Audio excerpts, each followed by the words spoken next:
No ha empezado el verano, ya me estoy derritiendo, por favor envíen ayuda. Oh. Ve a Alemania, decían. Va a ser divertido, decían. El verano en Europa es divertido, decían. Ajá.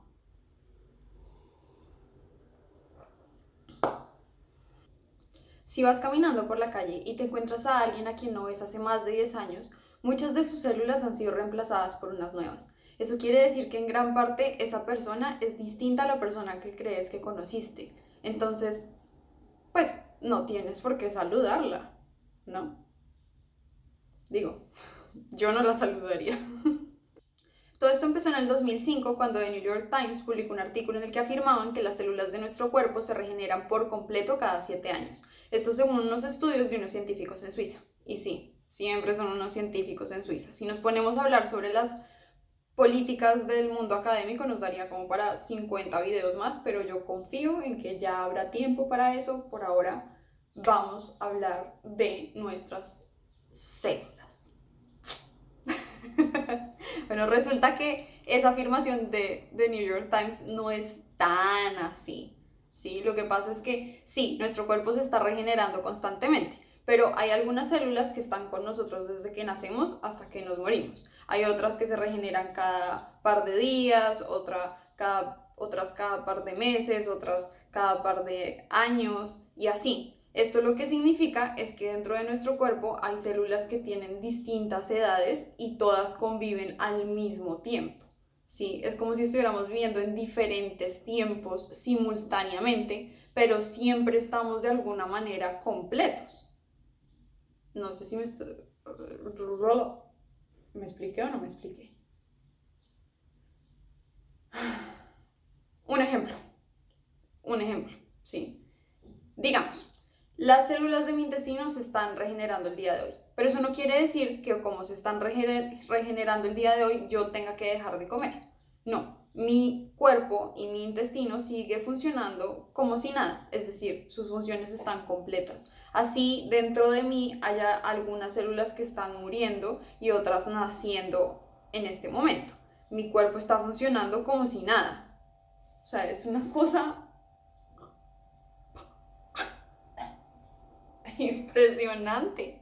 Supongo que entonces en ese orden de ideas, contestar a la pregunta de ¿cuántos años tienes? Con T5, pues es hasta muchísimo más cierto que contestar con la edad cronológica de uno, porque si al mismo tiempo hay células dentro de uno que tienen 2 meses, otras que tienen 3 años, otras que tienen 5 años, otras que tienen 25 años, pues uno cómo hace para contestarle a alguien la pregunta de ¿cuántos años tienes?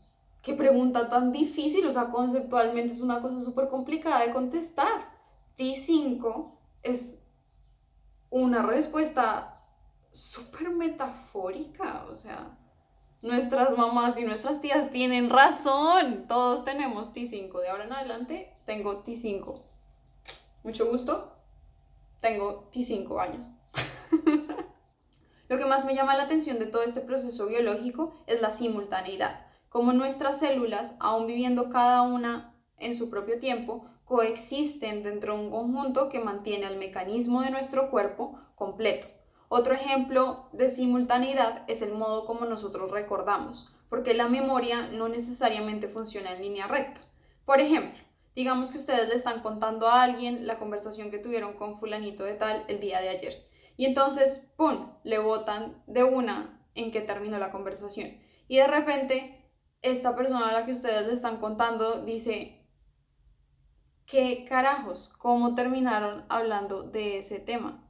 ¿Cómo? Entonces ustedes para poder explicar cómo terminaron en ese punto, les toca devolverse a hace meses, quizás años, a contar un hecho que de pronto parece no relevante, pero realmente lo explica todo dentro de la conversación. Y entonces ustedes saltan a ese punto en el tiempo, luego vuelven al día de ayer, luego se acuerdan de esa cosa chistosa que les pasó, que también tiene que ver con la conversación, y lo que pasó hace una semana, y lo que se habían escrito por mensajes, y aquí, y allá, y así. Entonces, si ustedes pusieran esa explicación, esa forma de recordar en una línea del tiempo, parecería más un mamarracho que una línea recta.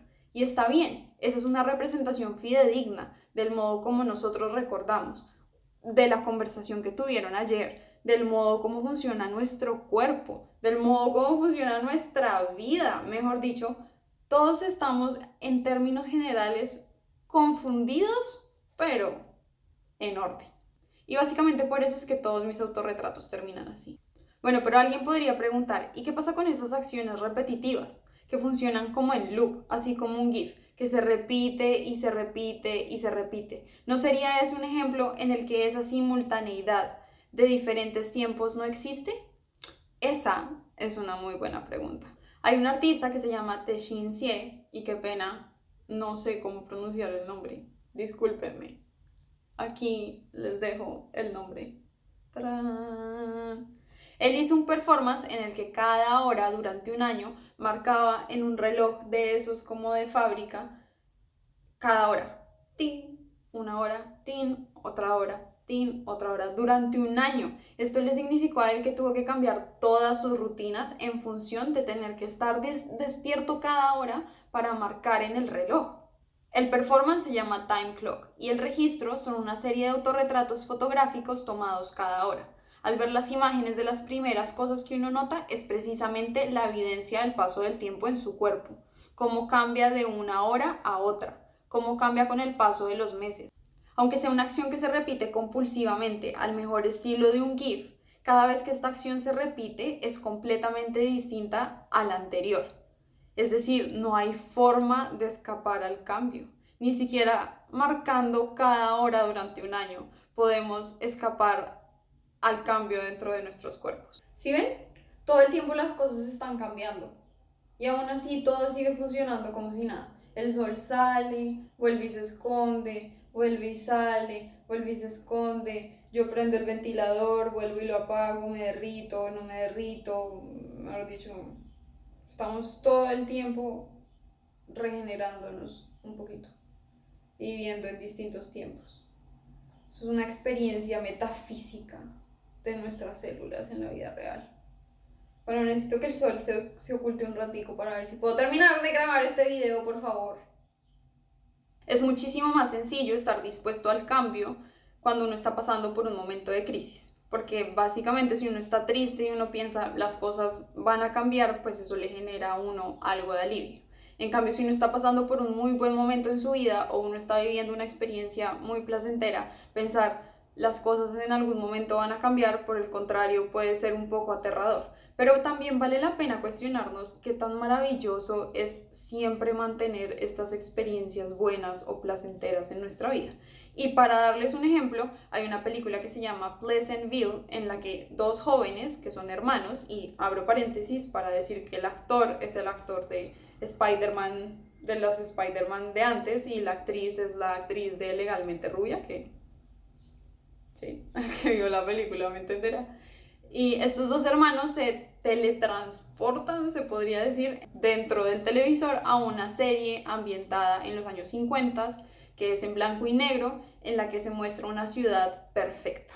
Una ciudad en la que la gente es feliz, en la que la temperatura de la ciudad siempre es la misma, no llueve, no hay incendios, la gente se levanta todos los días con la certeza de que ese nuevo día va a ser exactamente igual al día anterior, que van a tener la misma experiencia placentera, sin cambios, normal. Bueno, estos jóvenes llegan a desequilibrar un poco la vida de todas estas personas en la ciudad y a traer un poco de color. Ahí se las dejo para que se la vean, no les va a cambiar la vida, no es una película que les cambie, o bueno, de pronto sí les va a cambiar la vida, pero pues ahí se las dejo para que se la vean. Una película más de Hollywood para que vean y que no sea el señor y la señora Smith. No sé, una recomendación ahí para que se la vean. En fin. A la pregunta de cómo sería un mundo en el que no cambiemos en lo absoluto, yo diría que sería algo similar a como cuando uno se golpea contra la pata de la cama en el dedo pequeño del pie. Porque es que los primeros segundos después de que uno se golpea en el dedo pequeño del pie son de dolor y angustia, pero es un dolor y angustia que lo pone a uno a vivir en un tiempo de línea recta. O sea, uno no tiene cabeza para estar pensando qué va a comer más tarde. No, uno lo único que puede pensar es, jue madre, me fracturé el dedo, ¿sí? Y uno está convencido durante esos primeros segundos de que ese dolor no lo va a dejar a uno jamás. Que es que ese dolor y esa angustia es lo que lo va a definir a uno como ser humano de ahora en adelante y para siempre. Que es que no hay vuelta atrás. Uno acaba de tomar la decisión más trascendental en su vida al no ser lo suficientemente cuidadoso y golpearse contra la pata de la cama. Ese dolor te define para siempre, ya no hay nada más que hacer. Y yo sé, estoy siendo de pronto demasiado dramática, pero es que el ejemplo lo amerita. O sea, qué pena, pero sí, el ejemplo lo amerita. Bueno, yo creo que vivir en un mundo estático sin simultaneidades sería como un estado permanente de totazo en el dedo pequeño del pie. Ahí está mi hipótesis. La buena noticia es que en términos biológicos es imposible ser el mismo ser humano de ayer o el mismo ser humano de hace una hora. Y en términos prácticos, metafísicos, psicológicos, esotéricos, pues también es muy difícil no cambiar. Entonces a todas las personas a las que en mi adolescencia les escribí una carta diciendo, eres lo máximo, nunca cambies, quiero decirles que me retracto. Por favor, cambien. Y si me ven por la calle, no me saluden, que tengo ansiedad social. Y ya. Chao.